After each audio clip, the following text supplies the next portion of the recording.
Olá pessoal, é um prazer estar ministrando essa aula aqui para vocês. Eu me chamo Diego Rodrigues, eu sou cirurgião dentista residente em saúde da família e em razão da necessidade de cumprir a carga horária de estágio docente na residência, eu vou estar conversando aqui com vocês hoje sobre a epidemiologia da saúde bucal. Esse tema é muito importante dentro da disciplina de odontologia social. O conceito de epidemiologia é algo que vocês já devem ter visto, mas para que vocês possam relembrar, eu trago aqui para vocês uma definição que está presente no dicionário da epidemiologia, onde lá a gente vai ter que a epidemiologia é exatamente isso que está aqui escrito no slide, é o estudo da distribuição e dos determinantes de estados ou eventos relacionados à saúde em populações específicas e a aplicação desses estudos no controle dos problemas em saúde. E a epidemiologia ela é algo que ela está presente dentro do SUS. Desde a sua concepção, o capítulo 2, artigo 7º da Lei 8080 vai colocar a epidemiologia como um princípio a ser obedecido no SUS, com o intuito de quê? Com o intuito de ser utilizado para estabelecimento de prioridades, a definição da alocação de recursos e a orientação programática do sistema de saúde. E já trazendo para a odontologia, a Política Nacional de Saúde Bucal, que inclusive virou lei, foi incorporada à Lei 8080, ela vai trazer em suas diretrizes dois pontos importantes que tratam exatamente da epidemiologia na saúde bucal. Então, esses princípios vão falar da importância de se organizar e manter ações de vigilância epidemiológica e sanitária. E outro ponto importante é colocar como diretriz dentro dessa política a obrigatoriedade de se realizar pesquisas nacionais de saúde bucal com certa periodicidade, que é algo mais importante para que a gente possa vir a conhecer a realidade da saúde bucal e planejarmos os rumos da saúde bucal no Brasil. E aí, pessoal, eu faço aqui para vocês um primeiro questionamento para que vocês reflitam aí no momento que estiverem assistindo essa aula. Vocês acham que a epidemiologia ela tem sido utilizada de fato na tomada de decisões nos serviços de saúde? Eu peço que vocês reflitam um pouco sobre isso e a gente vai trazer alguns pontos a partir daqui, tá bom? Bom, a gente, infelizmente, ainda convive com muitas limitações que vão impedir o uso da epidemiologia na saúde pública. O primeiro ponto é a falta de preparo técnico dos gestores, pois muitas vezes as indicações são puramente políticas, sem olhar a capacidade da pessoa ou da função. E aí, fora isso, a gente ainda vai perceber que a qualidade das informações que se tem disponíveis, ela acaba sendo também essa se torna também sendo uma limitação. Vamos também ter dificuldade, às vezes, sobre a forma como essas informações epidemiológicas elas são apresentadas, sem serem atrativas e com uma certa objetividade, que dificultam com que elas sejam utilizadas em favor da saúde pública e, por fim, nós temos também esse distanciamento e desvinculação das universidades com os serviços de saúde. Boa parte das informações que se tem produzidas são das universidades, mas muitas vezes a gente percebe um certo distanciamento entre as universidades e os órgãos, as secretarias, o serviço que coordena o funcionamento da saúde pública. E é por haver esse distanciamento, isso impede a utilidade daquilo que é produzido dentro das universidades na prática e torna com que seja mais uma limitação para o uso da epidemiologia na saúde pública. E aí, a gente está falando aqui de epidemiologia, e aí a gente precisa compreender também o porquê que é importante, a epidemiologia na saúde bucal. A gente sabe que a epidemiologia ela tem sim um significado muito importante em questões referentes à saúde bucal. E eu tenho aqui 3 pontos que resumem muito bem essa importância. A epidemiologia ela vai ajudar na compreensão detalhada da distribuição e prevalência de doenças, ela ajuda também no desenvolvimento de estratégias de prevenção e promoção da saúde bucal e, por fim, a gente vai ter que a epidemiologia ela vai contribuir na identificação de vulnerabilidades específicas em determinadas populações. E aí, como a gente já compreendeu para que vocês entendam como é que a gente já compreendeu a importância da epidemiologia, as limitações que a gente tem encontrado atualmente. Então, para que vocês consigam entender hoje como essas investigações elas ocorrem, eu vou trazer aqui, a partir de agora, o caminho metodológico que se costuma utilizar na investigação epidemiológica de doenças bucais. Bom, a primeira etapa, ela é a etapa fundamental, que é a elaboração do projeto de pesquisa. Na elaboração do projeto de pesquisa, a gente vai definir objetivos do estudo, a população a ser analisada, o local do estudo.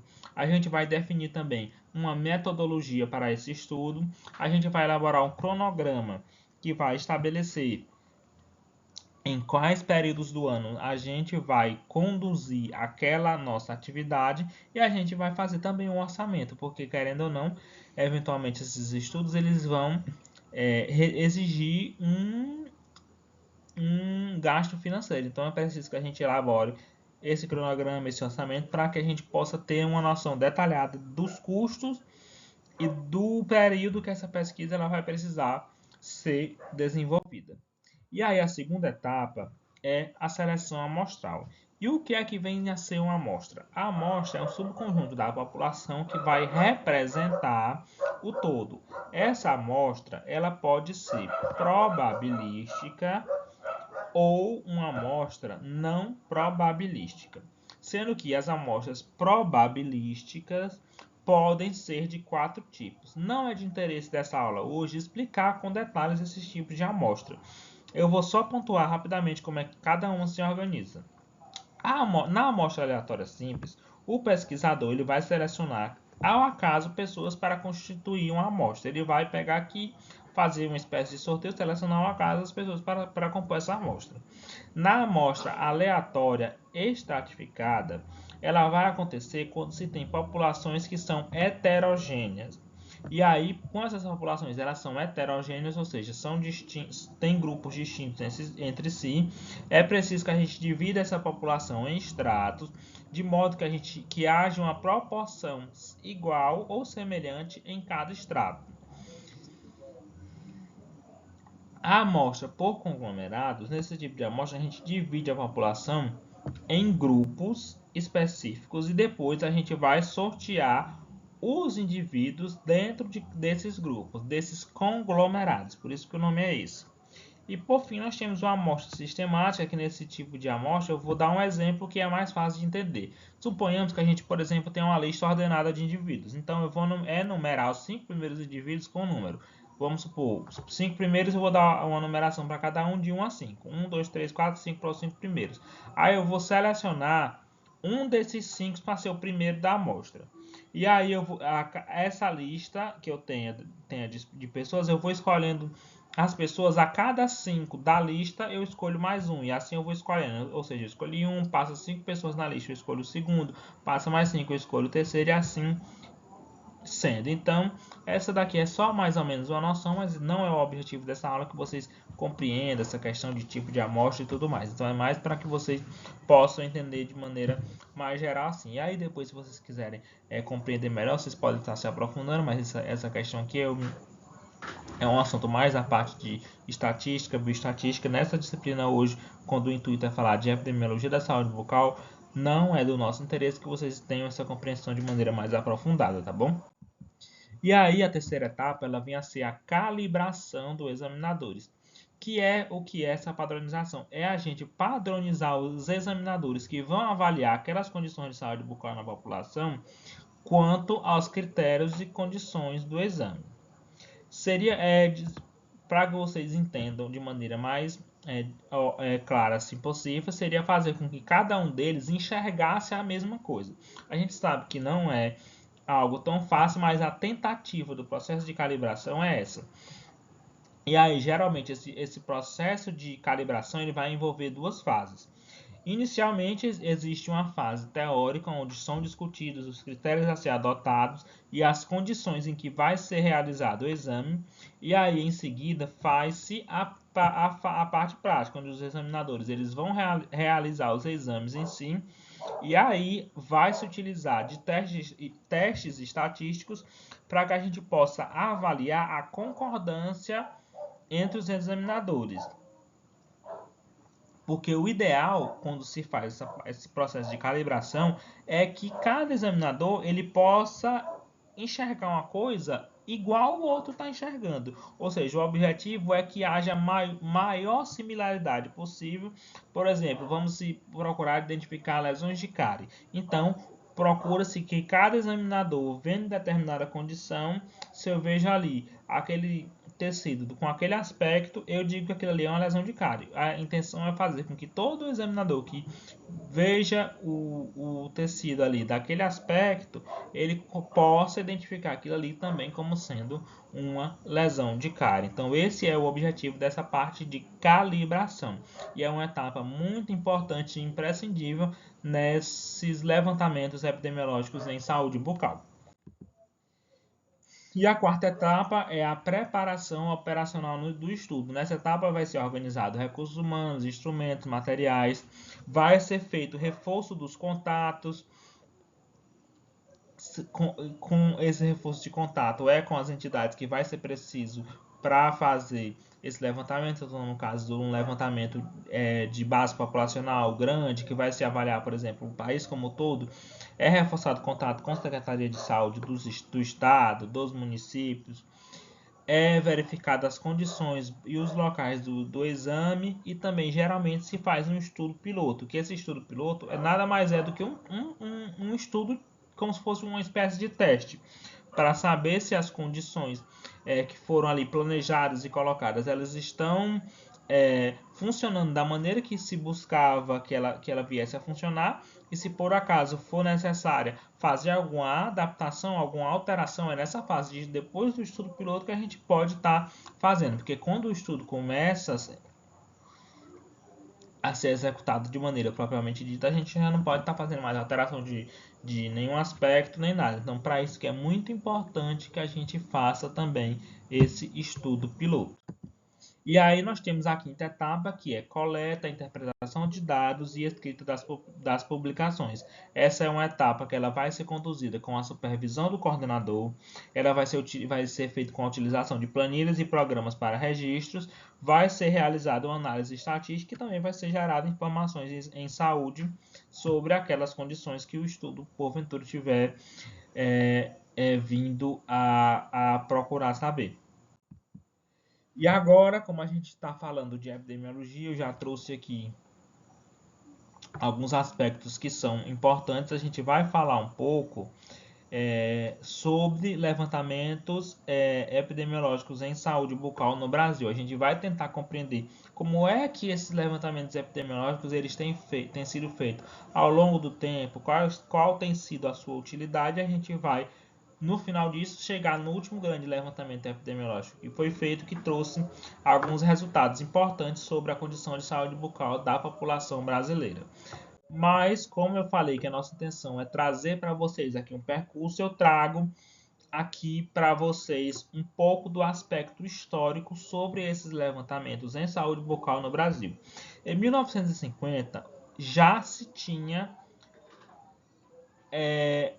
noção de realização de levantamento epidemiológico em saúde bucal no Brasil. Esse autor, Roncalli e colaboradores, esses autores no caso, eles relatam que nesse período de 1950 existia uma espécie de programa que era conhecido como programas incrementais. E aí, pelo que os autores colocam, eles não dão detalhes, mas funcionava mais ou menos com o que a gente tem hoje no programa Saúde na Escola, para que a gente possa ter mais ou menos uma noção. Então, era avaliado essas condições de saúde bucais em escolares, e aí já se tinha noção de que se era realizado esses levantamentos epidemiológicos, mas só que eles tinham uma abrangência restrita. Eles ficavam restritos às populações de escolares que eram cobertas por esse tipo de programa. Apenas em 1996 que nós viemos a ter o primeiro levantamento epidemiológico de abrangência nacional no Brasil. ele aconteceu na zona urbana, apesar de ser um levantamento nacional, ele envolveu, ter sido colocado como de caráter nacional, ele envolveu a zona urbana de 16 capitais, tinha como público-alvo crianças, adolescentes, adultos e idosos, e a intenção desse levantamento epidemiológico foi obter dados relativos à cárie, doença periodontal e acesso aos serviços de saúde. Em 1996, nós viemos a ter o segundo levantamento epidemiológico de abrangência nacional. Nesse caso, já foi realizado em 27 capitais. A população que esse levantamento epidemiológico abrangeu foi uma população bem restrita, de população só de 6 a 12 anos. E nesse caso específico desse segundo levantamento epidemiológico que foi realizado no Brasil em 96, ele só procurou identificar, trazer dados relativos à cárie dentária. E aí, o projeto SB Brasil, que eu não sei, mas acredito que você já deve ter ouvido falar, que ele recebe essa abreviação, Projeto SB Brasil, mas o nome do projeto é Condição, o nome que foi dado para ele quando se criou foi Condição de Saúde Bucal da População Brasileira. O projeto SB ele começou no ano de 2000. Ele começou com esse no ano de 2000 porque foi idealizado para ser realizado no ano 2000, então o projeto ficou conhecido como, inicialmente, quando ele foi proposto, o Projeto SB 2000, e ele surgiu com o objetivo de avaliar a situação em saúde bucal no Brasil em relação às metas de saúde bucal que a OMS havia estipulado para o ano 2000. O projeto ele passou por alguns percalços ao longo do tempo. Vocês vão perceber que esses percalços eles são comuns em toda a história do SB Brasil. Então ele nasceu com o SB Brasil, só que ele só veio a ser SB 2000 no caso, perdão. Só que ele só veio a ser concluído 2 anos depois. Então acabou que ele ficou sendo conhecido na verdade como SB 2003, SB Brasil 2003. Em 2010 nós tivemos mais uma edição do projeto SB Brasil. E aí, no ano de 2010, esse projeto surgiu por quê? Porque esse projeto ele surgiu no intuito de nortear a construção da política nacional de saúde bucal para o Brasil, porque essa política ela ainda não existia, estava-se naquele processo de construção dessa política. Então, para que a gente pudesse construir essa política, a gente precisava compreender como é que estava a situação de saúde bucal do Brasil naquele período. Então, o projeto SB Brasil 2010 ele teve esse objetivo principal. E em relação à metodologia, ele também procurou aperfeiçoar a proposta metodológica que já havia sido utilizada no SB 2003. E aí, nós chegamos em 2003. O projeto SB Brasil 2003 ele é um componente da vigilância em saúde da Política Nacional de Saúde Bucal, que a gente já até viu hoje.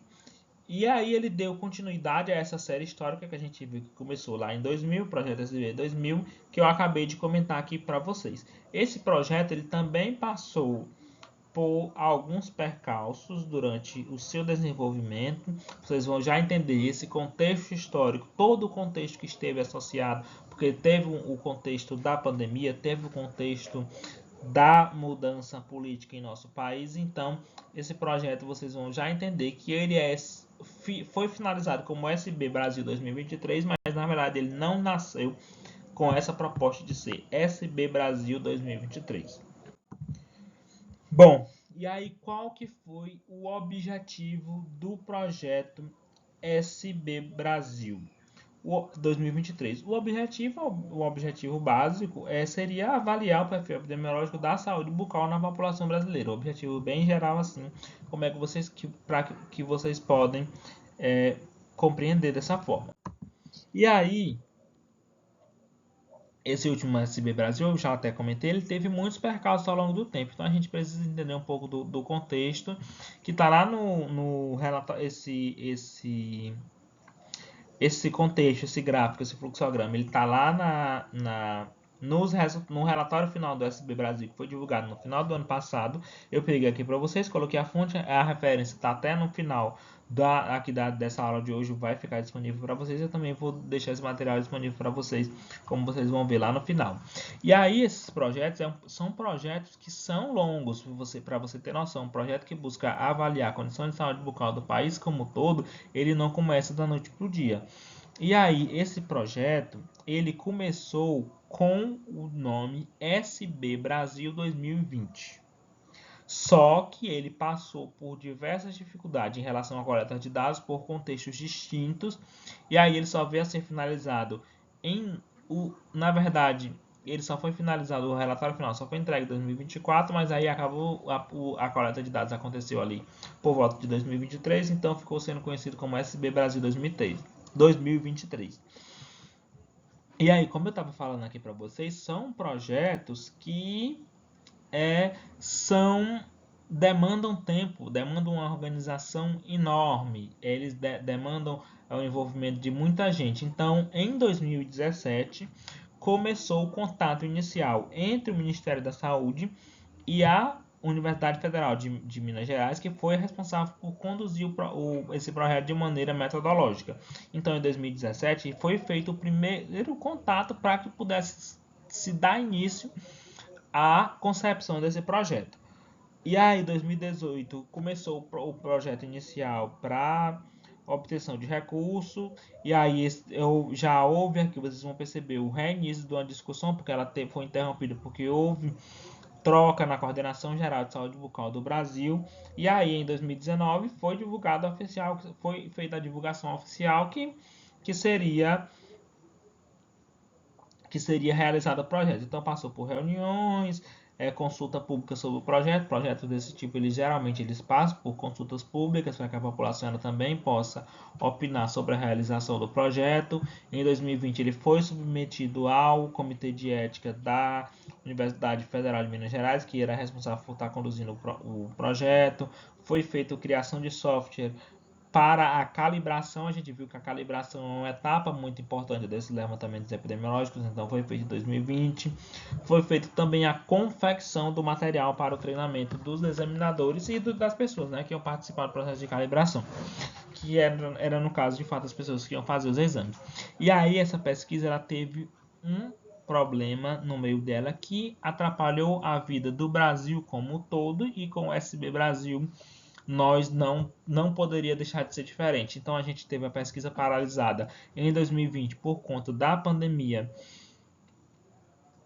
do, do Covid-19, e aí depois, quando as coisas começaram a funcionar já no final de 2020, essa pesquisa foi retornada. Só que a gente percebeu também que nesse período a gente passou por um momento muito conturbado em relação à saúde no Brasil. Inúmeras trocas no Ministério, e mais uma vez foi feita uma troca de coordenação de saúde bucal, que isso, de certa forma, prejudica a continuidade de um projeto tão grandioso como esse. E aí foi feita a organização do material, treinamento e calibração online para a coleta, foi feita as discussões de biossegurança, porque a gente tinha um contexto anteriormente que tinha se pensado, mas a pandemia ela mudou tudo na prática da odontologia como um todo. Então a Anvisa precisou entrar nessa discussão para definir normas de biossegurança para que aquela coleta pudesse ser organizada, porque a gente estava num período que já estava um pouco mais de controle, mas a pandemia ainda existia, vacina de maneira muito incipiente ainda começando, então nós precisaríamos ter essas discussões de biossegurança, precisou-se ter essas discussões também de biossegurança. Então foi feita a revisão do plano, finalização do software e aplicativo para a calibração dos examinadores, compra do material, e aí mais uma vez 2022, nova coordenação de saúde bucal, um problema que a gente teve muito grande no governo anterior, e aí mais já a gente teve com essa nova coordenação já a primeira necessidade de prorrogação da pesquisa.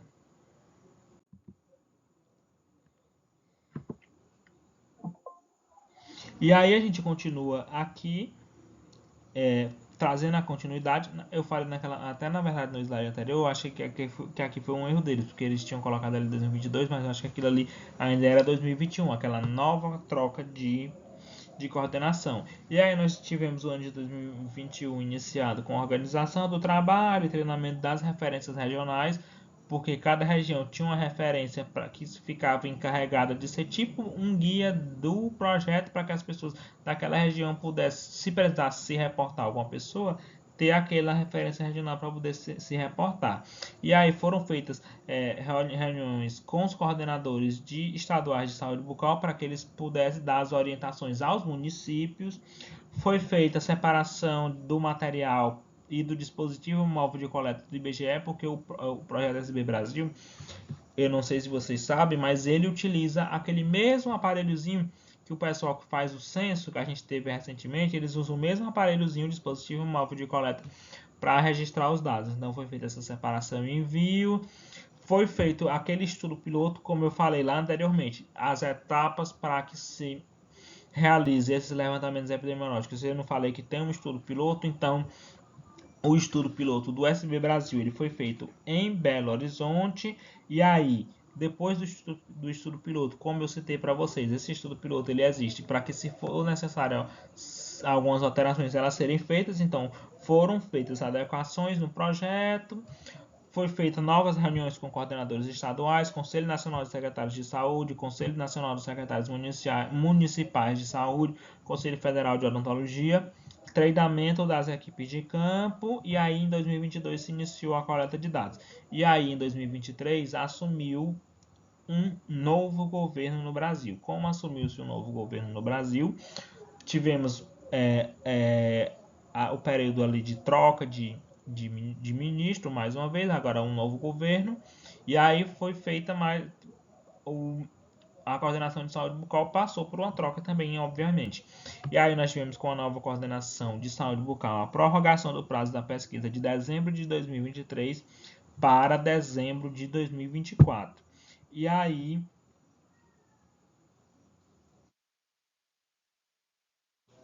na verdade, eles colocaram aqui no manual técnico, eu acho que eles cometeram um equívoco. E eu estava observando aqui pela sequência que eles colocaram, acabei sendo induzido ao erro por isso. Essa prorrogação ela aconteceu inicialmente de dezembro de 23 para março de 24. E aí depois ela foi mais uma vez prorrogada para o final de 2024. E aí esse final foi durante 2023 também. Aí eles colocam aqui a parte de análise de dados, que foi importante. E aí o resultado final ele só veio a ser divulgado. Primeiramente foi divulgado os resultados preliminares e apenas no final de 2024 é que o Ministério da Saúde, a Coordenação de Saúde Bucal vieram a trazer todo esse compilado, todos esses dados de maneira detalhada. E isso é um pouco também, como a gente está falando de epidemiologia da saúde bucal, são dados importantes que aí vocês vão já ver aqui nessa aula de hoje. E aí, pessoal, a composição da amostra nesse SB Brasil 2023, ela seguiu as recomendações da Organização Mundial da Saúde para levantamentos epidemiológicos em saúde bucal. E aí são escolhidas algumas idades índices de modo que a gente consiga abranger todas as etapas do ciclo de vida da população. A faixa etária de 5 anos ela é utilizada para avaliar níveis de doenças bucais na dentição decida. E aí, essa idade é escolhida porque ela pode exibir mudanças num período menor de tempo que a dentição permanente em outras idades índices.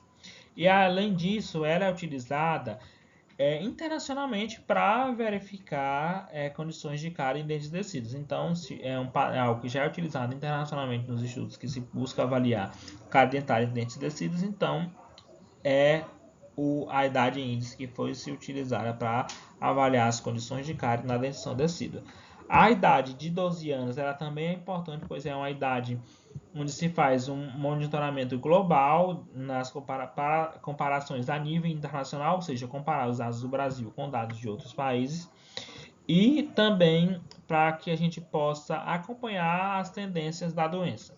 A faixa etária de 15 a 19 anos ela foi mantida em relação aos levantamentos que já haviam sido realizados no Brasil anteriormente, para facilitar a comparação desses dados com os dados que foi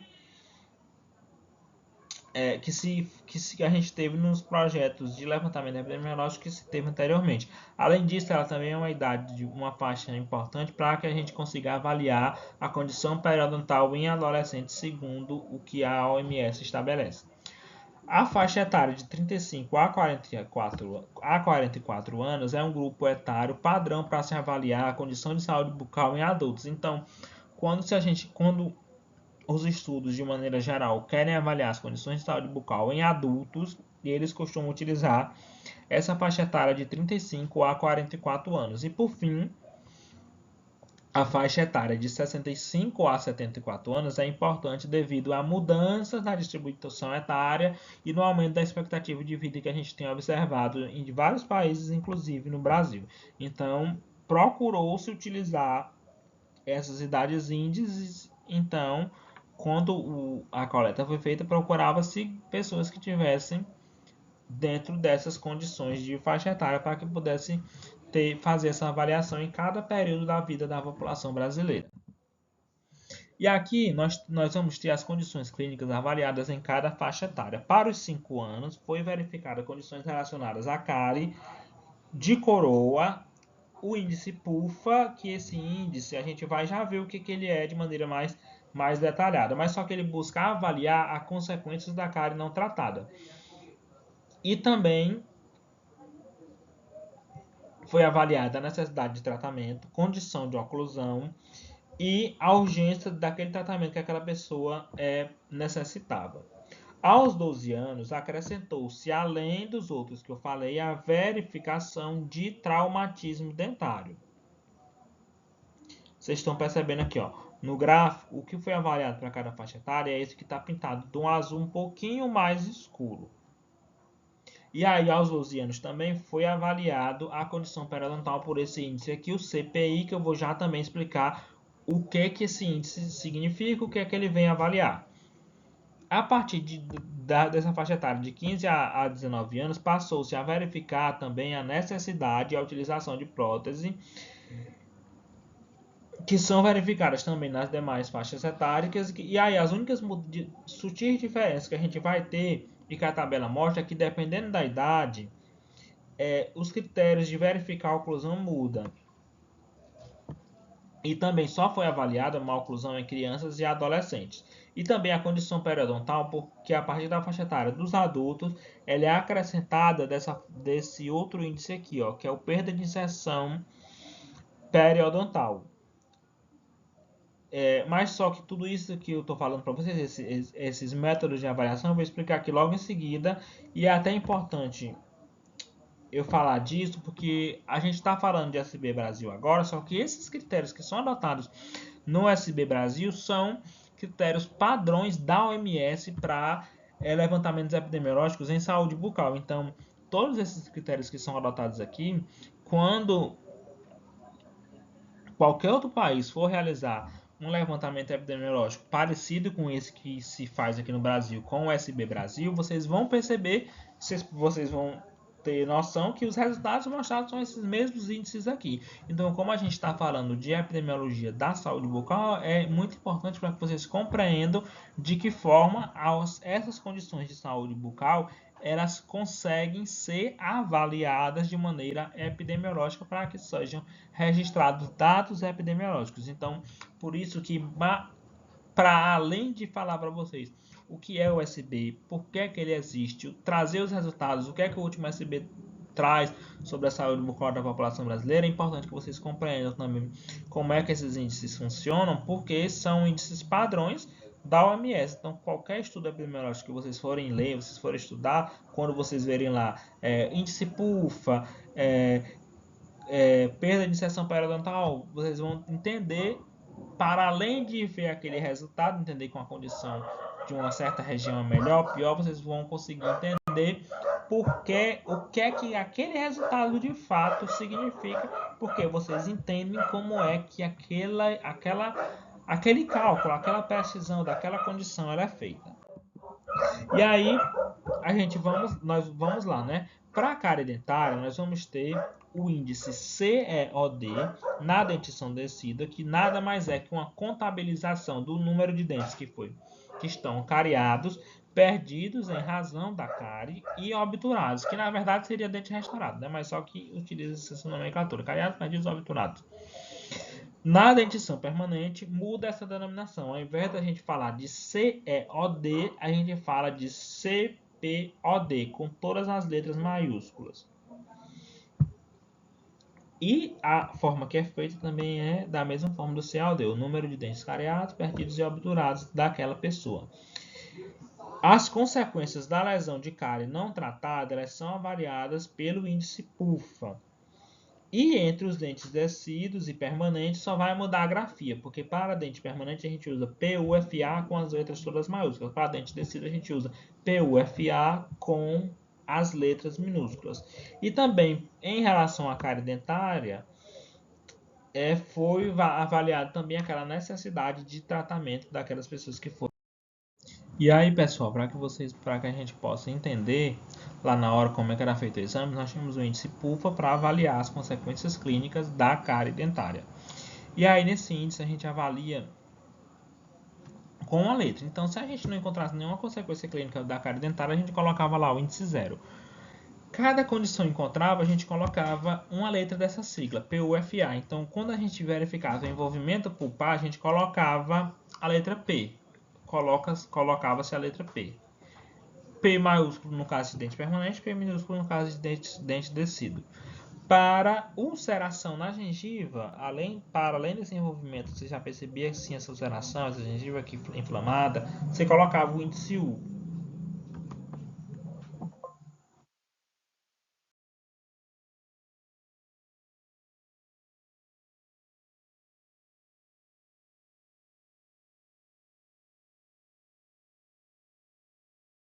A avaliação da condição periodontal, ela segue o manual que a OMS determina e ela incluiu dois índices. Ela incluiu o índice periodontal comunitário, a sigla CPI, vem desse nome, índice periodontal comunitário em inglês, e o outro índice que era o que ia avaliar a perda de inserção periodontal.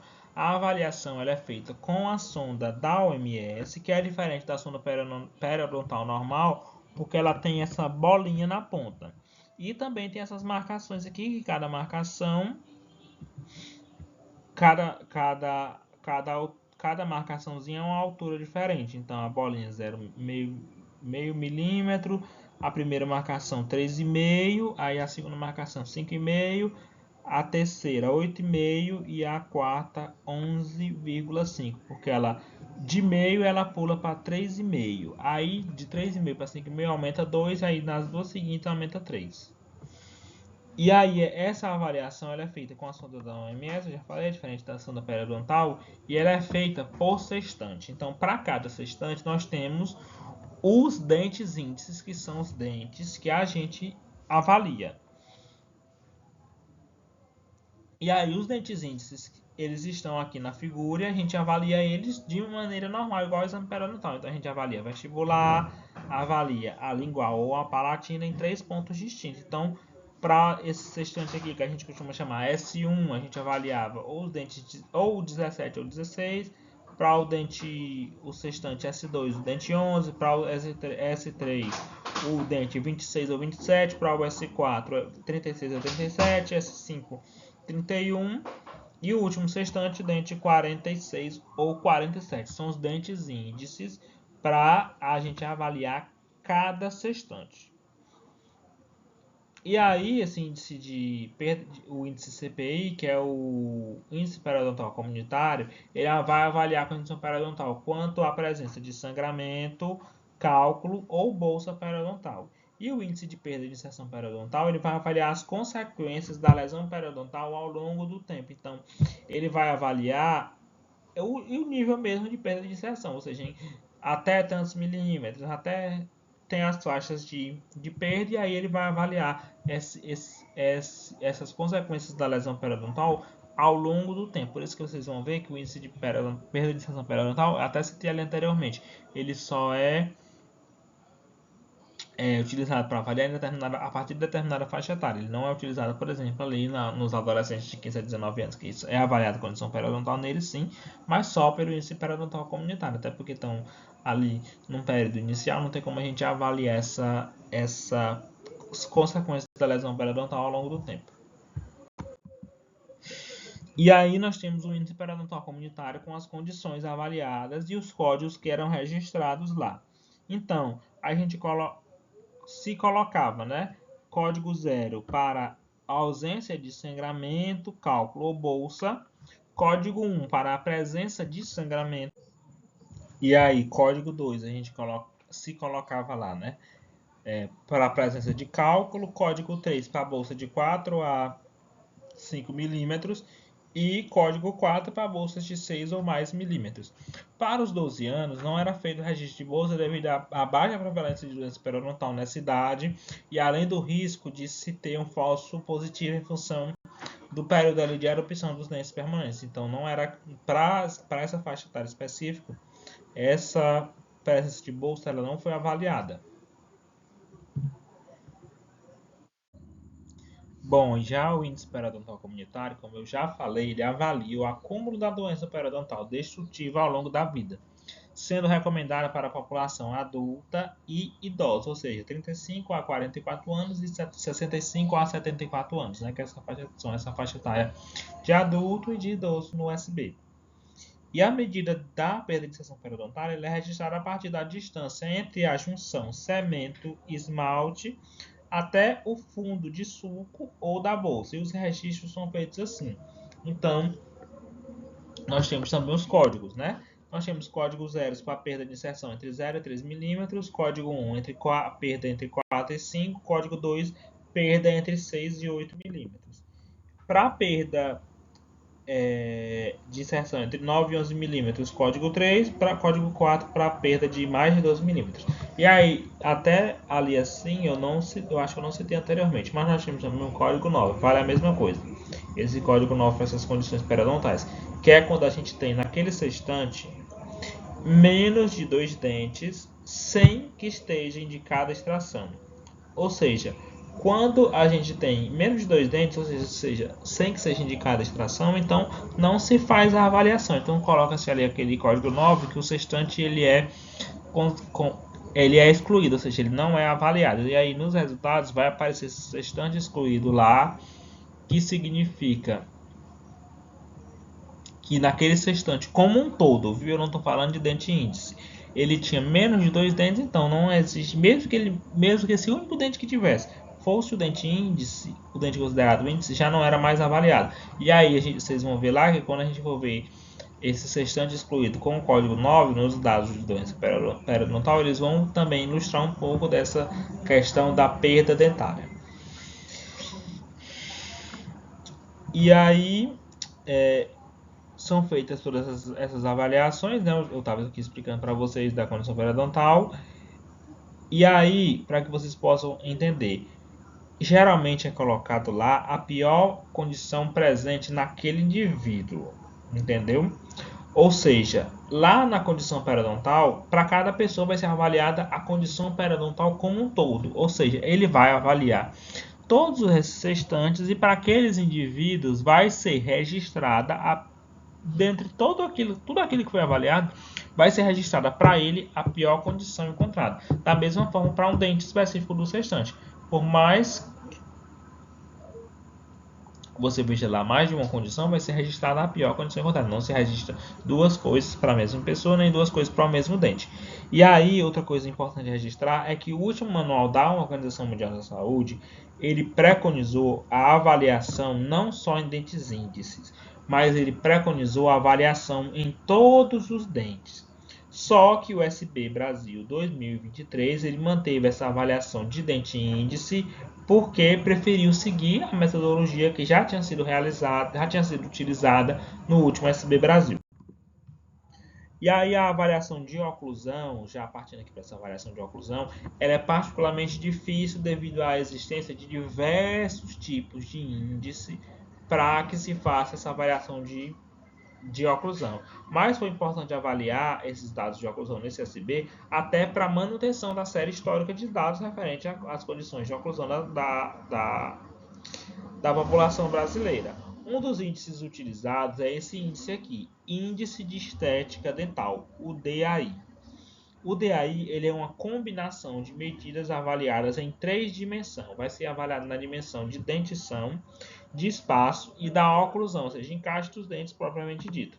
E aí ele é utilizado para avaliar as faixas etárias de 12 anos e de 15 a 19 anos.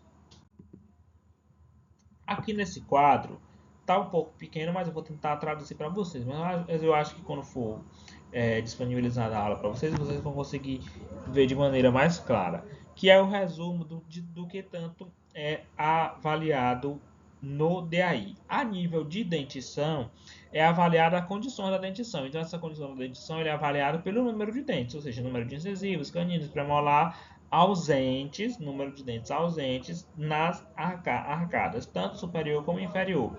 A nível de espaço, vai ser avaliado questão de apiamento no segmento incisal, ou seja, vai ser avaliado sem apiamento, apiamento em um segmento, apiamento em 2 segmentos. Vai ser avaliado o espaçamento no segmento incisal, ou seja, se tem espaço ali entre os incisivos, espaçamento de um segmento, espaçamento de 2 segmentos. Vai ser verificado se a diastema incisal, que é esse espaço em milímetros, aqui ele já ilustra entre os dois incisivos centrais superiores, quando estes perdem o ponto de contato, dentro sem ponto de contato aqui temos um diastemazinho.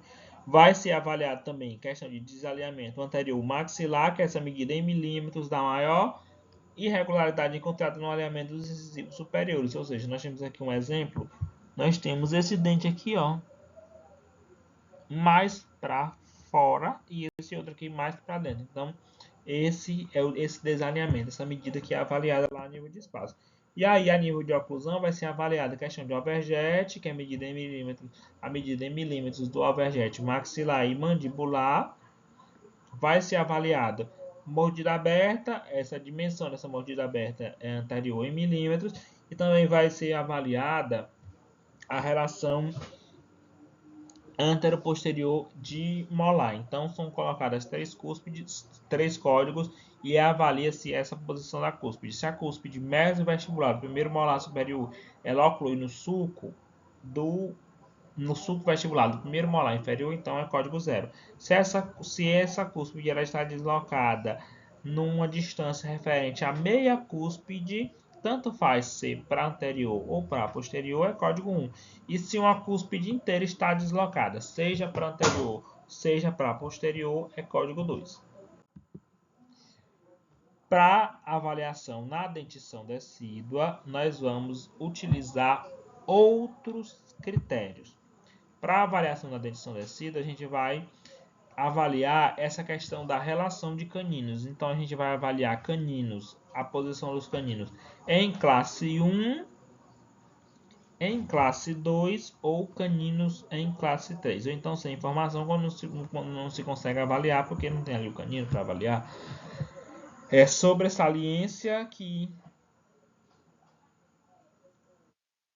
é quando existe sobressalência dos incisivos decíduos superiores de até 2 milímetros. Vai ser avaliada a sobressalência também, se é aumentada, se é topo a topo, se essa mordida é cruzada.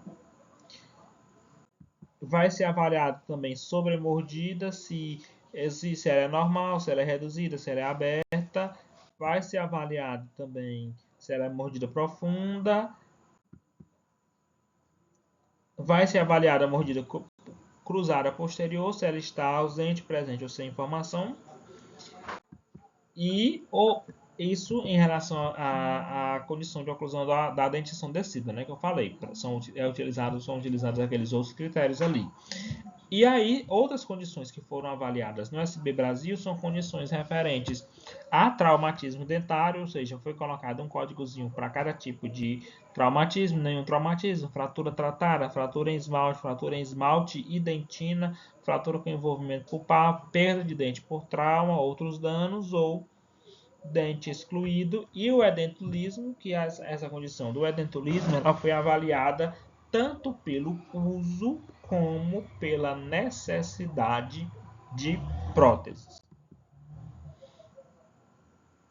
E aí também outra condição que foi avaliada foi essa questão referente à urgência do tratamento. Então, foi avaliado lá os códigos, tinham-se os códigos, e aí se colocava durante a avaliação, né, sem necessidade de tratamento preventivo ou de rotina, necessidade de tratamento eletivo, necessidade de tratamento imediato devido à dor, ou seja, urgência, necessidade de encaminhamento para avaliação abrangente ou tratamento médico odontológico devido a alguma condição sistêmica. Pronto. E agora a gente já viu um pouco do que foi proposto para a USB Brasil no projeto técnico, a metodologia que esse projeto utilizou. Então, eu vou trazer aqui para vocês um pouco dos principais resultados do USB Brasil 2023. São inúmeros gráficos e eu tentei trazer aqui para vocês o mais importante para pontuar o que é de mais relevante para que vocês possam saber. Porque se eu fosse trazer tudo que tem lá no relatório, a gente passaria mais de um dia inteiro só mostrando esses resultados, porque eles realmente estão muito bem detalhados, estão muito ricos, cheios de informações. Mas ao final dessa aula eu também vou deixar todos esses dados disponíveis para vocês, até para que vocês possam se aprofundar no assunto.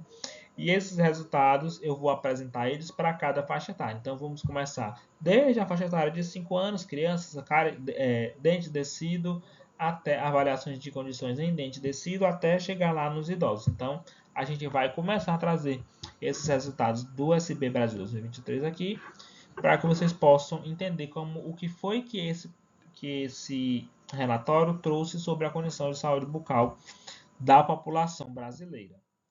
E aí, pessoal, eu começo a trazer alguns resultados do último SB Brasil, né, para cada uma dessas faixas etárias, já citei anteriormente. E aí eu começo trazendo esse gráfico que ele vai mostrar o percentual de crianças de 5 anos de idade de acordo com a utilização de serviços de saúde bucal. Ele é um recorte apenas da região Nordeste, mas ele registra números que são bem ruins da nossa região. Costuma-se recomendar que as mães levem as crianças ao dentista já nos primeiros meses de vida. Entretanto, esses dados eles mostram que isso é uma coisa que não tem acontecido e uma parcela grande de crianças de 5 anos nunca frequentou o dentista. Tirando o Rio Grande do Norte e Pernambuco, todos os estados do Nordeste, vocês podem perceber que tiveram acima de 40% de crianças que nunca visitou um dentista. No Piauí, esse percentual foi de 49,04%, ou seja, um número bem considerável, né? E leva a gente a refletir um pouco sobre a nossa atuação e o que é que a gente precisa fazer para incentivar cada vez mais essas mães a levarem suas crianças o mais cedo possível ao dentista. Porque a gente sabe que essas orientações nos primeiros meses de vida podem gerar impactos positivos que vão ter consequências para aquela pessoa durante toda a sua vida. E quando a gente pega as crianças de 5 anos que já foi no dentista para ver que tipo de serviço é que elas frequentaram, a gente percebe que em todas as regiões predomina o serviço público, sendo que nas regiões sul e sudeste, por mais que predomine de fato o uso do serviço público, foram as regiões com menor percentual de uso desse tipo de serviço dentro do nosso país. Então, os dados do gráfico aqui eles estão bem claros quanto a isso. E aí agora a gente vai começar a trazer aqui já os dados referentes à cárie dentária, ou seja, com o índice CLD. Esse último SB Brasil, o número médio de dentes com experiência de cárie no Brasil ficou 2,14. Ficou em 2,14. O nosso destaque aqui está para a região do Centro-Oeste, que ficou com o pior resultado, um CLD de 3,01. Já o melhor resultado, ou seja, o menor CLD, que significa menos dentes cariados, perdidos e obturados em média, ficou sendo a região sudeste, com 1,67.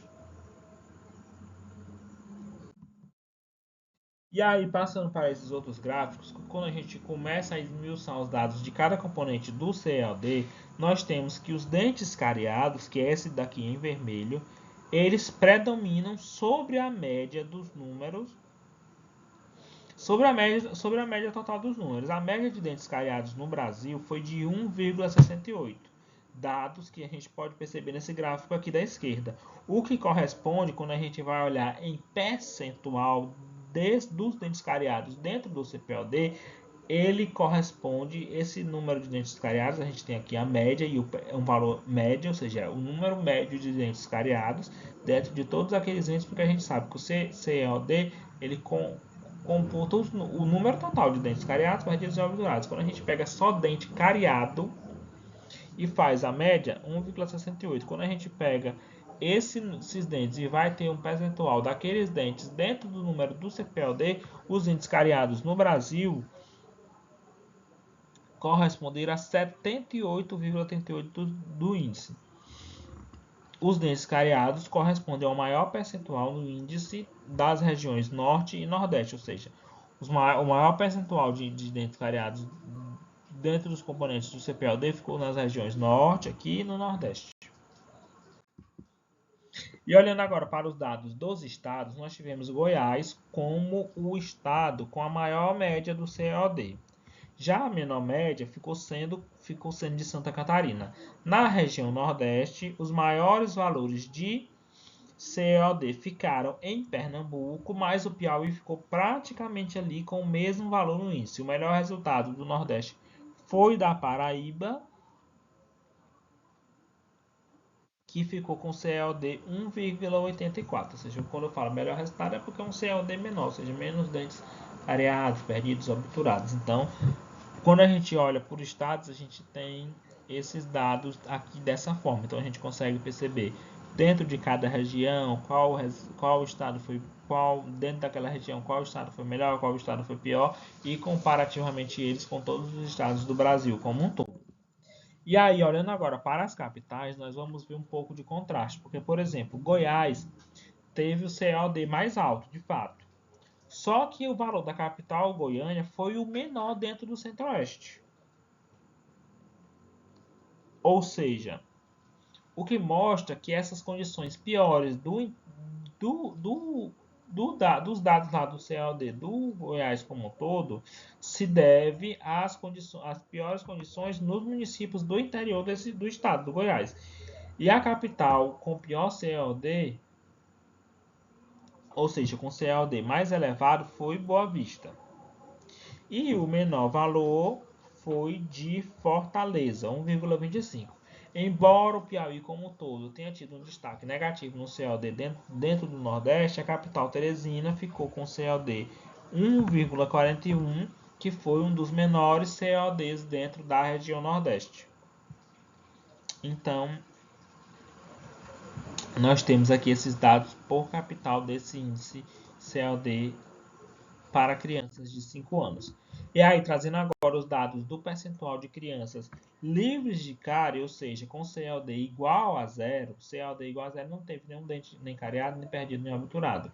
Nós tivemos para o Brasil um percentual de 53,17%, e as regiões com o melhor resultado foram Sul, Sudeste, já o Norte do país apresentou o menor percentual de crianças livres de cárie, 37,72%. E aí nós chegamos agora já nos dados referentes aos adolescentes de 12 anos. E aí eu trago esse gráfico de percentual de adolescentes de 12 anos, segundo a utilização de serviços de saúde bucal, mais uma vez. E é um recorte do Nordeste, porque os resultados do SB, eles só trazem essa informação no recorte por região. Então, ele traz as informações de cada estado, mas eles colocam lá por região. Então, eu trouxe aqui da região Nordeste, porque fica mais fácil de eu mostrar só esse gráfico para vocês, até para não encher vocês de informação. E está trazendo muitos gráficos aqui para gerando até uma certa confusão em vocês para entender a aula. E aí, quando a gente observava lá os 5 anos, a gente viu um percentual grande de crianças que nunca tinha ido ao dentista. Só que a gente consegue ver que esses números eles reduzem consideravelmente ao chegarmos na faixa de 12 anos. Então, Quando a gente chega na faixa etária de 12 anos, a gente percebe que o número de adolescentes que nunca frequentaram o dentista já é um pouco mais baixo. O Piauí, ele ficou com o terceiro menor percentual da região, 12,10% de pessoas de 12 anos que nunca foram ao dentista. Mas nós temos aqui, por exemplo, o Ceará, já com 23%, já estão ali com 12 anos, mas nunca foram no dentista de jeito nenhum. Pronto. E aí, aos 12 anos, a gente vê que segue o serviço público predominando no tipo de serviço de saúde bucal utilizado pelas pessoas no Brasil. Só que um fato curioso desses resultados é que na região sul, o serviço particular é mais utilizado pelas pessoas dessa faixa etária. Está ali discretamente à frente, mas está na frente o serviço particular diante do serviço público, ou seja, a gente percebe uma utilização grande do serviço particular nessa região. As regiões Norte e Nordeste foram as regiões que se destacaram aqui porque elas possuem maiores percentuais de utilização do serviço público. Região Norte, 74,99% de utilização do tipo, quando a gente vê o tipo de serviço que se utiliza, é o serviço público, e o Nordeste ficou com 66,08% das pessoas que frequentaram o dentista utilizaram o serviço público. Em relação à cárie, quando a gente fala da faixa etária de 12 anos, nós estamos avaliando já dentes permanentes. Então, a gente está falando agora de CPOD. No Brasil, aos 12 anos, a gente teve uma média de 1,67 dentes com experiência de cárie. O maior valor do CPOD nas regiões segue sendo do Centro-Oeste, e o menor segue sendo da região sul. Nós também temos aqui a região norte com valor bem acentuado, ó, a altura aqui quase igual à do centro-oeste, a altura aqui das colunas do gráfico. Trazendo aquele desmembramento de cada um dos componentes avaliados no CPOD, a gente vê ainda certa predominância do componente cariado, mas a faixa azul aqui do gráfico, que são os dentes restaurados por conta da cárie, a gente vê que já aumenta um pouco a largura. No Brasil como um todo, o percentual de dentes dentro do componente cariado foi de 61,85%. Norte e Nordeste seguiram como as regiões com componente cariado, contribuindo em maior percentual para o CPOD, e a média de dentes cariados no Brasil nessa faixa etária ficou em 1,04, que é o dado que tem nesse outro gráfico da esquerda. Trazendo os dados por unidade da federação, a menor média de CPOD ficou no Distrito Federal, 0,73 de média. A maior média de CPOD ficou na mesma região, lá no estado do Mato Grosso. Na região Nordeste, o maior índice foi aqui do Rio Grande do Norte. Trazendo agora aqui os dados para as capitais, nós tivemos a média do CPOD mais alta lá na cidade de Boa Vista. Aqui eu gostaria de ressaltar para vocês um destaque positivo para Teresina, capital do Piauí, que teve a menor média de CPOD do país aos 12 anos, com 0,41 apenas. E aí, João Pessoa ficou com o valor mais alto do Nordeste. E aí, quando a gente observa aqui o gráfico, a gente percebe que João Pessoa ficou com o valor mais alto do Nordeste e ele está bem distante aqui da região. Vocês percebem que as outras colunas estão aqui, ó, nessa altura aqui, e a João Pessoa, ó, foi lá para cima, ou seja, bem alto, um valor bem, já até discrepante mesmo, até para a própria região Nordeste. E aí, quando a gente olha o percentual de crianças livres de cárie nas capitais também, Teresina teve o maior percentual de crianças livres de cárie aos 12 anos, 76,17%. A capital com menor percentual de adolescentes livres de cárie foi Macapá, capital do Amapá, com 23,47% apenas. Para os adolescentes de 12 anos, nós já tivemos a avaliação da condição periodontal aos 12 anos. No Brasil, boa parte apresentava-se sem nenhuma alteração. E a pior condição periodontal encontrada foi a presença de cálculo dentário. Vocês podem ver aqui, ó, cálculo dentário, a cor amarela. No Brasil, esse valor percentual de cárie dentária foi 23,65%. O cálculo foi a condição mais encontrada em todas as regiões e ele variou de 17,28%, como a condição encontrada lá no Sudeste, até 32,7%, que foi o percentual de cálculo dentário encontrado lá na região Sul. Começando agora a falar dos dados aqui para a faixa etária de 15 a 19 anos, nós vamos ter outra informação que o SB avaliou, que é o fato dos entrevistados terem sentido dor de dente nos últimos 6 meses. Nos últimos 6 meses, desde o momento lá que tinha sido feita a entrevista, né? No Brasil, essa condição ela foi percebida por 20,94% da população. E na região centro-oeste, nós tivemos o maior percentual, com 32,28%. As demais regiões tiveram valores bem próximos, mas o menor percentual ficou sendo lá com o Sudeste, 18,57%.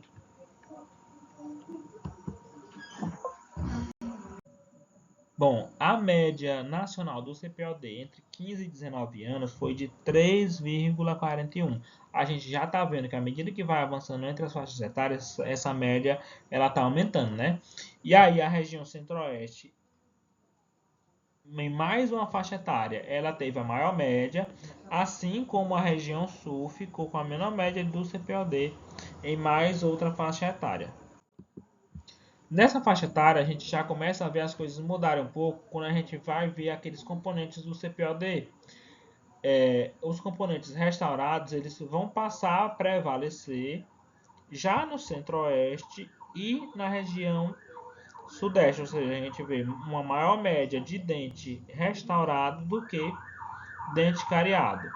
E a região nordeste foi, para os 15 e 19 anos, foi a região que teve a maior média de dentes cariados, 1,79 dentes cariados. No Brasil, essa média ficou em 1,50 e a média de dentes restaurados, 1,36 para o Brasil e 0,55 de dentes perdidos no Brasil, nessa faixa etária, a média, né, no caso.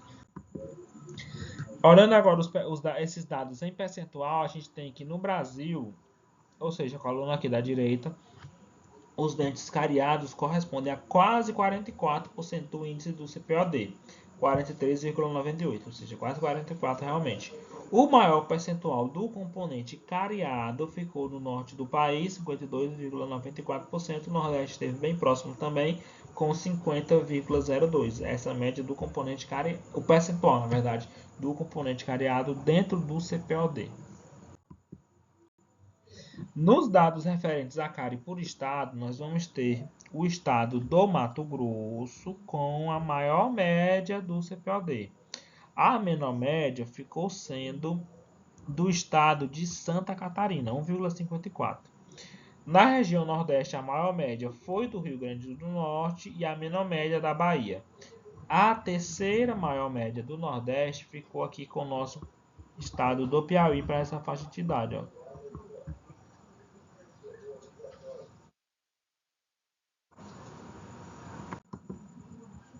Olhando agora para as capitais, nós tivemos Boa Vista como a capital com a maior média do CPOD e o menor valor foi de Porto Alegre. Na região Nordeste, que eu sempre estou citando aqui porque ser a nossa região, então é importante trazer esses dados, até para a gente ter noção da região onde a universidade está instalada, onde a gente reside.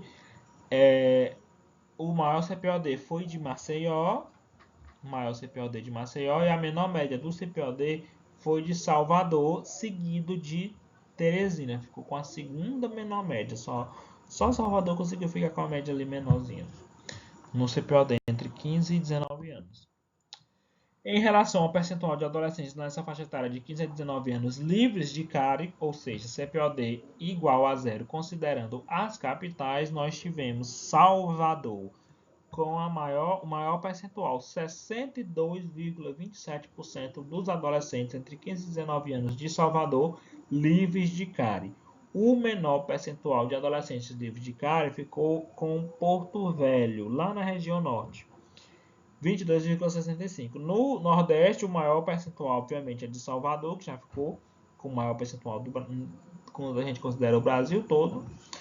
E o menor percentual de adolescentes dessa faixa etária livres de cárie é da cidade de João Pessoa. Teresina está aqui, 50,57% dos adolescentes nessa faixa é livres de cárie. Quando a gente olha aqui região Nordeste, só tem um gráfico que está com percentual maior, que é Salvador, que foi o maior do Brasil. Então, Teresina, segundo melhor dado em relação a adolescentes livres de cárie da nossa região Nordeste. Aqui nós temos um gráfico que ele mostra a condição periodontal nessa faixa etária, numa distribuição de Brasil e por regiões. Bolsas profundas praticamente não foi encontrado, né? Bolsa profunda é em roxo aqui no gráfico. E a pior condição encontrada, em maioria, foi a presença de cálculo dentário, que é o amarelo, mas o percentual de sangramento, a sondagem foi bem alto também, tá? Bem próximo dos níveis de sangramento. Isso eu estou falando de Brasil como um todo.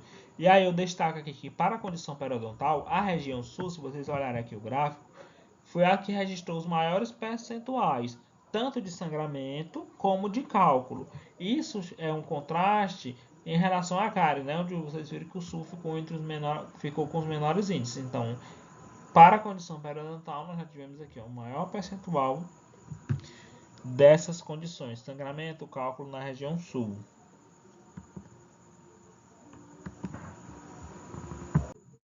Vamos chegando agora em mais uma faixa etária, agora nós estamos falando de adultos de 35 a 44 anos, já com dados referentes à cárie.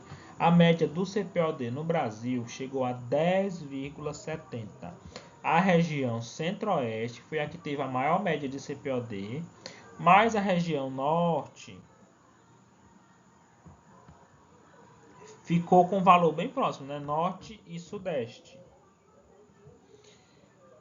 Vocês podem perceber que o Nordeste está aqui, nós tivemos Centro-Oeste com o maior percentual, Norte o segundo, discretamente abaixo o Sudeste, e aí logo em seguida o Nordeste. A região Sul, para essa faixa etária, foi a que teve os melhores resultados, ou seja, a menor média do CPOD em adultos de 35 a 44 anos. Aqui nesse gráfico, quando a gente vê a média de cada índice do CPOD, a gente vê aumentar a média dos dentes perdidos.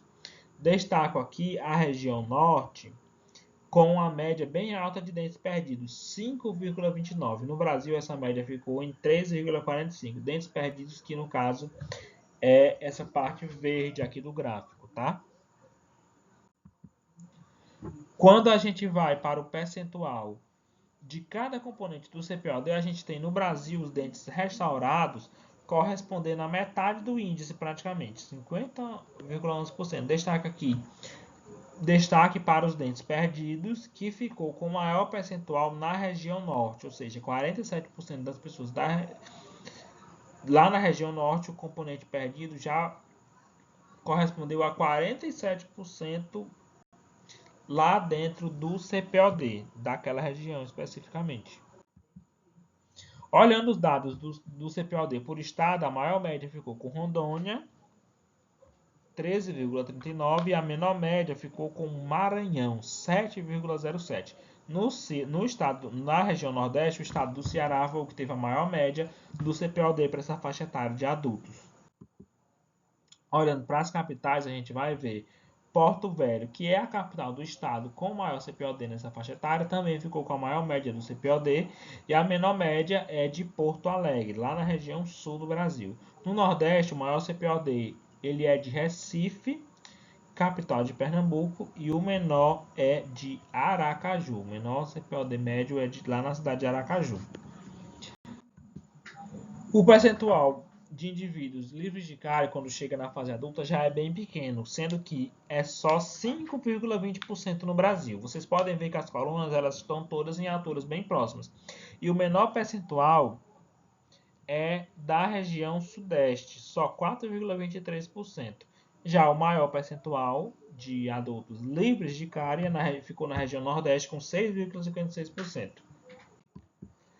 Para essa faixa etária de 35 a 44 anos, foi avaliado em relação à condição periodontal o índice de perda de inserção, que ele avalia esses prejuízos, né, do problema periodontal ao longo do tempo.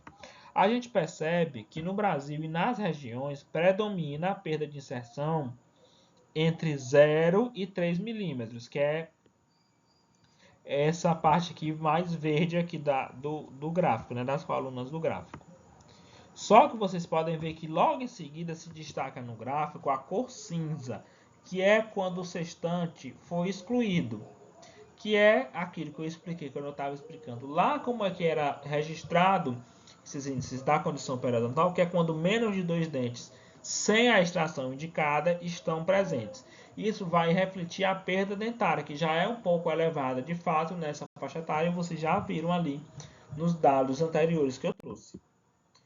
Estamos chegando já no final desses resultados, dos principais resultados do SB Brasil, e agora a gente já está nos resultados referente a idosos de 65 a 74 anos. A gente percebe uma média de CPOD bem alta, 23,55 no Brasil. O maior valor entre as regiões ficou no Nordeste e o menor ficou sendo da região Sudeste. Quando a gente olha a média dos componentes do CPOD, vamos perceber que o valor que predomina são os dentes perdidos.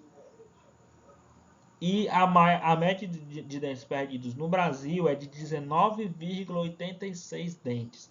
A região norte é a que teve a maior média de dentes perdidos, 22,38, e a menor média de dentes perdidos ficou com a região sudeste, 18,27 dentes perdidos em média. Olhando agora o percentual desses componentes, esses dados de cada componente do CPOD em percentual, a gente vê que no Brasil os dentes perdidos representaram 84,32% do CPOD, e na região os valores também foram bem altos, logicamente, e a gente destaca aqui a região norte, onde os dentes perdidos representaram 92,14% do CPOD, ou seja, extremamente alto, 92% já, por pouca coisa ali de bater quase 95% valor, praticamente todos os dentes, né? Quando agora os valores por estado, a gente vai ter que o Rio Grande do Norte teve a maior média de CPOD, 27,46, e a menor média ficou ainda também na região Nordeste, com o estado de Sergipe. Então, o melhor e o pior resultado ficaram, né, no Nordeste. No caso, o melhor e o pior resultado do Brasil ficaram no Nordeste, um contraste dentro da própria região. Olhando as capitais, a gente temos que a maior média do CPOD ficou com a cidade de Cuiabá e a menor média ficou em Vitória, 17,25. A maior média do Nordeste ficou em Natal. Natal ficou com CPOD médio 26,05 e a menor média ficou em Aracaju. A média do CPOD lá de Aracaju foi 20,86. Olhando agora o percentual de edentulismo, ou seja, a ausência de todos os dentes, nós tínhamos que 36,48% idosos do Brasil são desdentados totais. A região com maior percentual de edentulismo é o Centro-Oeste e a região com menor percentual é o Sudeste. O Sudeste ficou com percentual de 35,24%. Sul ficou levemente ali próximo, 35,24%, aí sobe Nordeste 37,63%, Norte 39,95%, até chegar no Centro-Oeste, que teve o maior percentual de idosos edêntulos, com 40,46% de idosos edêntulos ali na região Centro-Oeste do Brasil.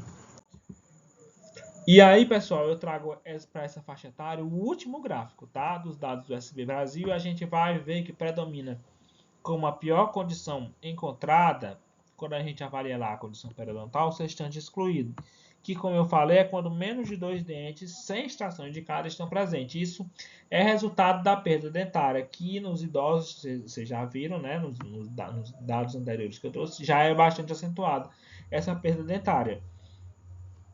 E a condição que revela o problema periodontal que mais foi encontrado é a presença de cálculo, mas a gente percebe aqui no Sudeste, se vocês prestarem atenção nesse gráfico, um número um pouco mais elevado de participantes com bolsas rasas. Então, essa é a informação importante que eu queria retratar para vocês aqui desse gráfico da condição periodontal. E aí nós vamos agora para as nossas considerações finais, tanto da aula como esses dados do SB Brasil, que consumiram boa parte aqui do conteúdo que eu trouxe para vocês na aula.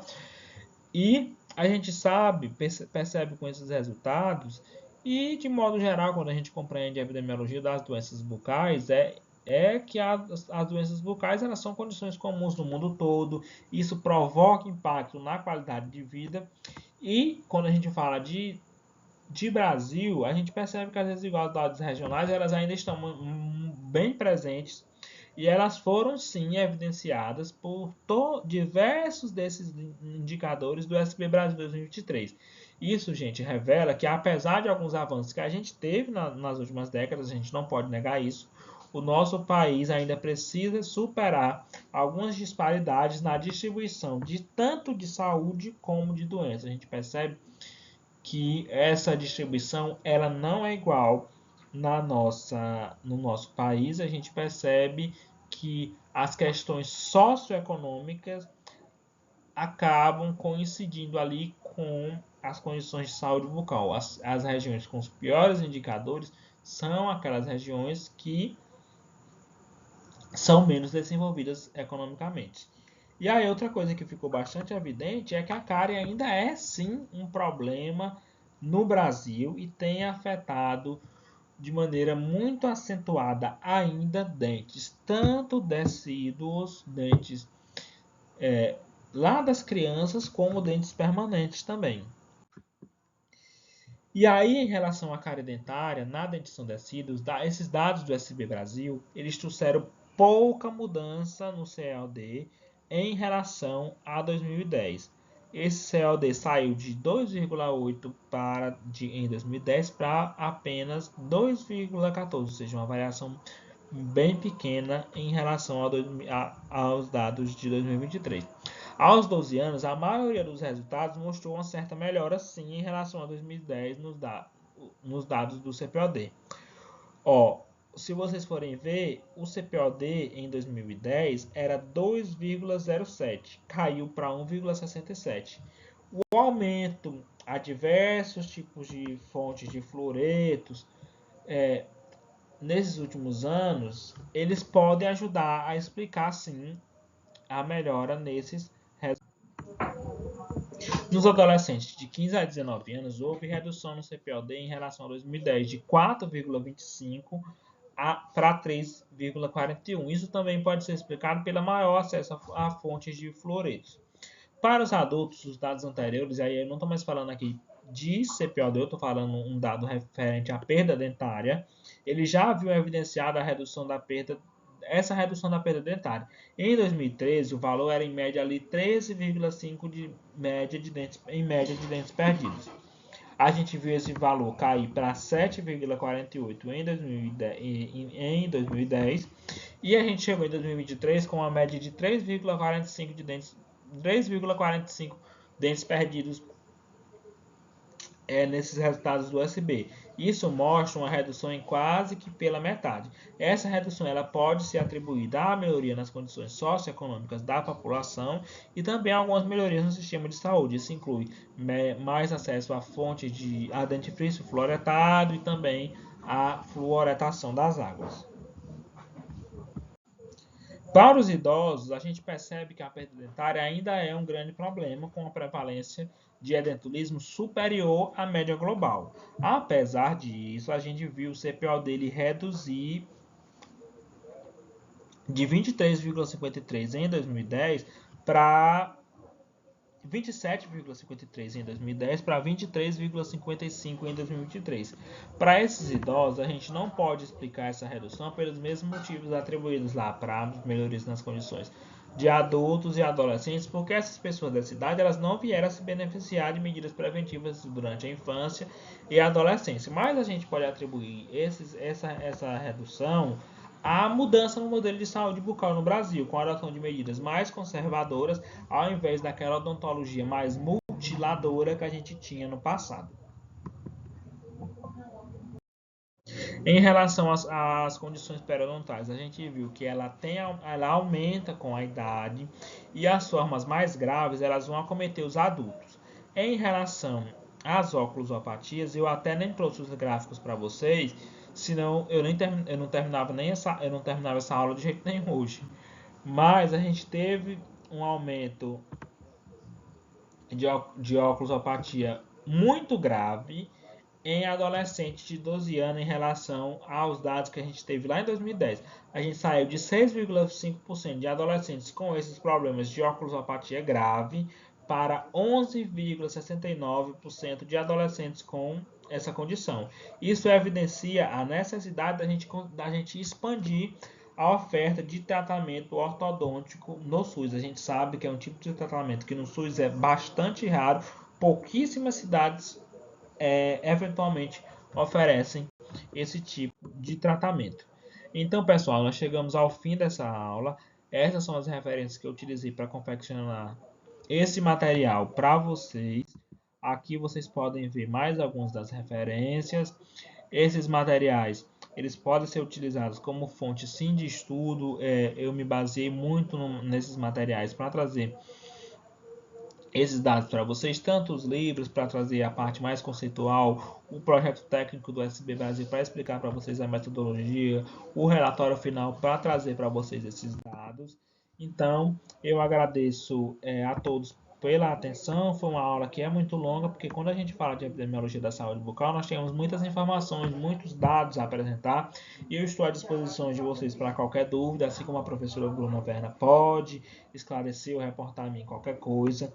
Eu deixo aqui para vocês à disposição meus contatos, e eu também organizei todo o material utilizado nessa aula em uma pasta que vocês podem acessar através desse QR Code. Lá tem todo o relatório do SB Brasil, além de outros materiais que pode ajudar vocês a estudar e se aprofundar nesse assunto, tá bom? Então espero que essa possa ter sido uma aula que vocês vão conseguir aproveitar, vão conseguir assimilar esse conteúdo que eu trouxe aqui para vocês. Então, mais uma vez, eu agradeço a todos pela atenção. Fica aqui meu muito obrigado.